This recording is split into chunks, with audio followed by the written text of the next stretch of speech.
খোদার কাছে মোনাজাতে বলি বারে বার, কেন সে প্রাণ বন্ধু হইল না আমার। খোদার কাছে মোনাজাতে বলি বারে বার, কেন সে প্রাণ বন্ধু হইল না আমার। নই কি আমি তার যোগ্য, নাকি আমার এমন ভাগ্য, এত ব্যথা সইতে আমি পারবো না যে আর।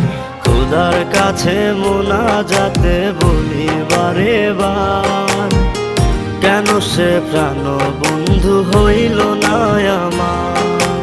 খোদার কাছে মোনাজাতে বলি বারে বার, কেন সে প্রাণ বন্ধু হইল না আমার।